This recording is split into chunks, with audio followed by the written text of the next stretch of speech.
Tout de suite.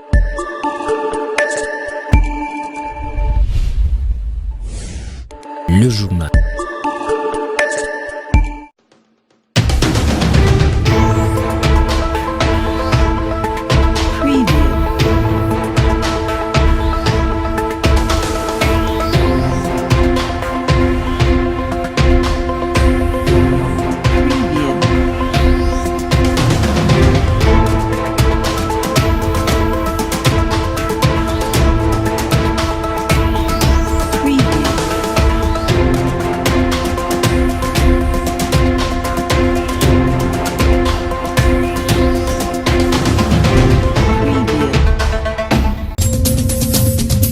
Le mauvais stationnement des chauffeurs et la tracasserie des PCR ont failli tuer 2 femmes et un bébé au rond-point Mwangeji. Un chauffeur a renversé 3 de ses clients en voulant fuir la tracasserie de PCR. Ces derniers l'ont tracassé parce qu'il avait mal stationné son véhicule. Mesdames, messieurs, bienvenue dans ce journal.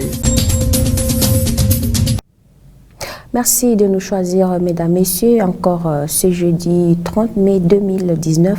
Bienvenue dans votre édition de journal. Comme vous l'avez suivi dans le sommaire, 2 femmes et un bébé ont échappé à la mort sur le rond-point Mwangeji à l'issue d'un accident qui est survenu ce mercredi 29 mai. Le chauffeur d'un taxibus voulant fuir les PCR a renversé 3 de ses clients qui étaient à bord. Selon les témoins, la faute incombe aux 2 parties, chauffeur et PCR mobile.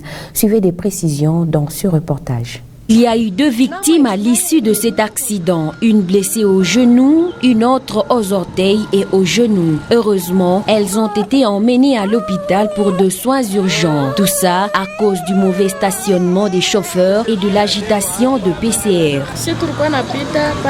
Nous étions en train de passer au rond-point Mwangeji. Les chauffeurs voulant fuir les PCR, ils deviennent dépasser et m'a fait tomber. J'avais mon bébé au dos, je suis tombée sur lui et là, je suis blessée et j'ai perdu mon téléphone et l'argent. Ce n'est pas la première fois que ceci arrive. L'erreur est au mobile et aussi les chauffeurs. Lorsque le receveur a aperçu les PCR, il ordonna aux chauffeurs de fuir. En fouillant, ils ont fait tomber la dame et son bébé. L'erreur est à octroyer à toutes les 2 parties, les chauffeurs et les mobiles, parce que les chauffeurs aussi ont l'habitude de stationner ici. Le bébé, selon le médecin, est sain et sauf. Il se passe de toutes les normes de stationnement quand il s'agit de prendre ou de déposer les clients sur le rond-point Mwangeji. Conducteurs de taxi, taxibus et même les motocyclistes, tous agissent de la même manière, oubliant qu'ils mettent en danger la vie de leurs clients.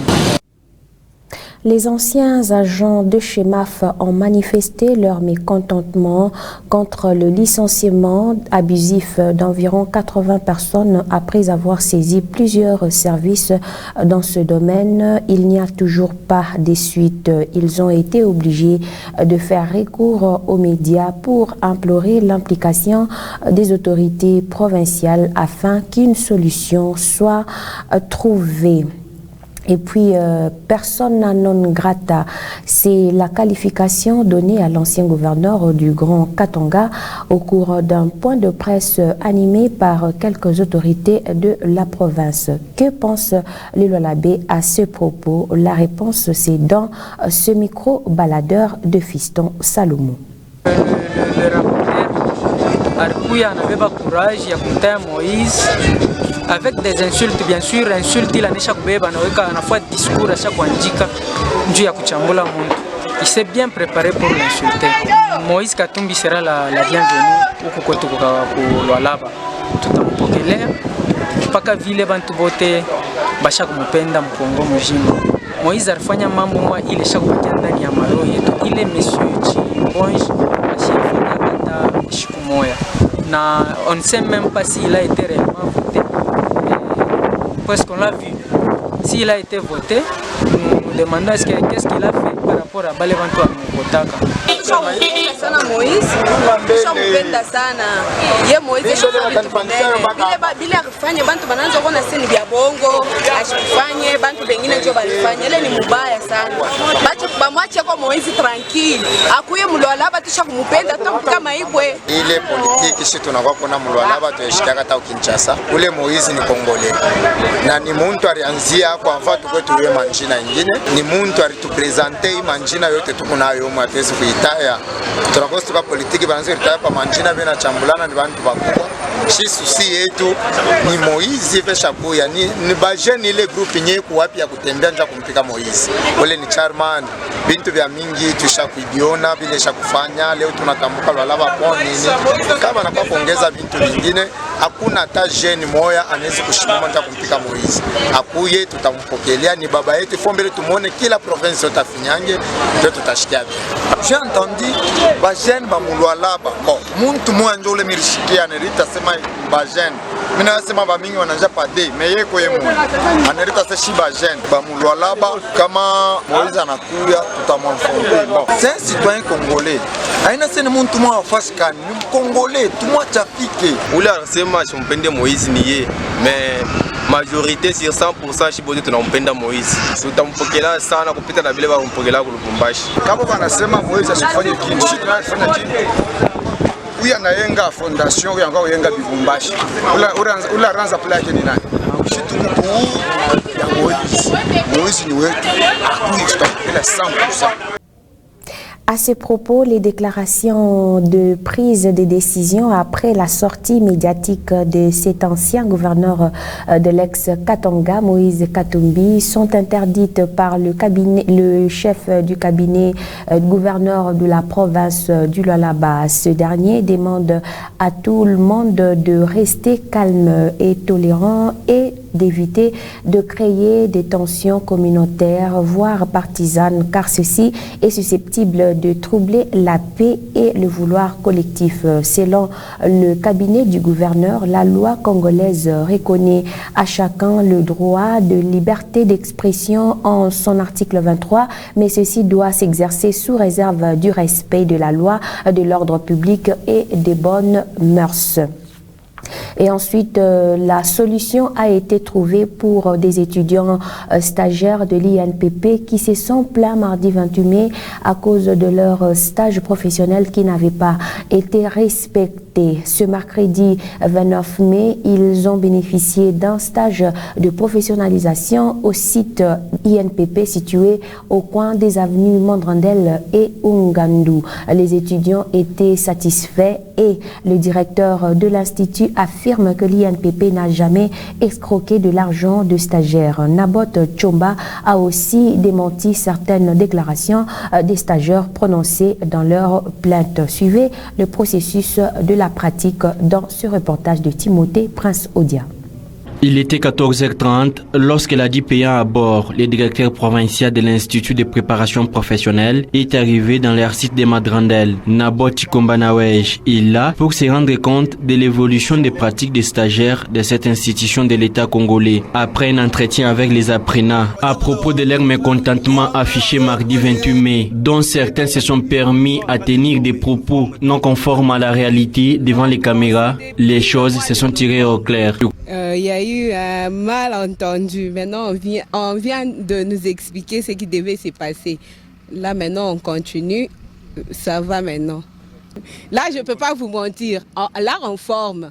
Mais ce qui nous avait inquiété, c'était seulement l'incompréhension qu'il y avait là. Là, on vient de nous expliquer. On a compris.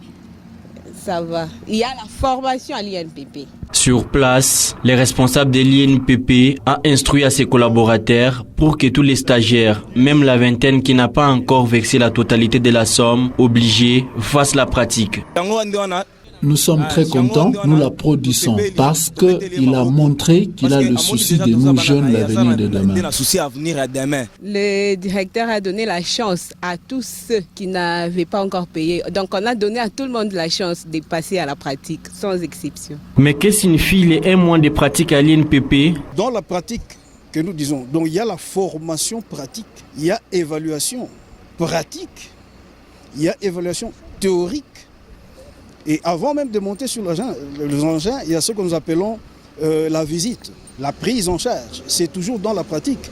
Et c'est des activités qui ne peuvent pas se faire en un jour. Vous comprenez? C'est comme ça qu'on a dit qu'il y avait un mois qui était réservé pour toutes ces activités-là.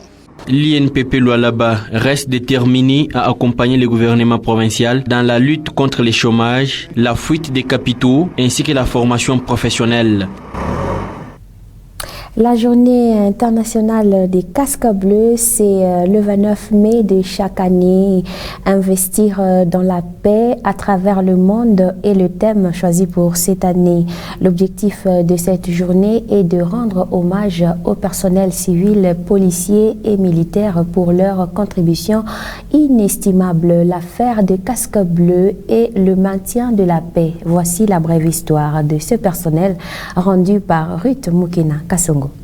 La force de maintien de la paix de l'Organisation des Nations Unies, appelée casque bleu, en référence à la couleur bleue de leur casque, est une force militaire ayant pour rôle le maintien et le rétablissement de la paix et de la sécurité internationale sur ordre du Conseil de sécurité des Nations Unies. Cette force ne constitue pas une armée des Nations Unies. Les casques bleus étant principalement des militaires prêtés par des pays membres de l'ONU et dans certains cas des civils œuvrant dans la police. Les casques bleus sont appelés à servir des remparts humains, à sacrifier parfois leur vie pour en sauver d'autres. En 2018, 7 casques bleus avaient été tués et 10 autres blessés dans l'est de la République démocratique du Congo lors d'une offensive contre les rebelles. L'Assemblée générale de l'ONU a proclamé le 29 mai Journée internationale des casques bleus des Nations Unies pour rendre hommage à tous les hommes et à toutes les femmes qui ont servi dans l'opération de maintien de la paix.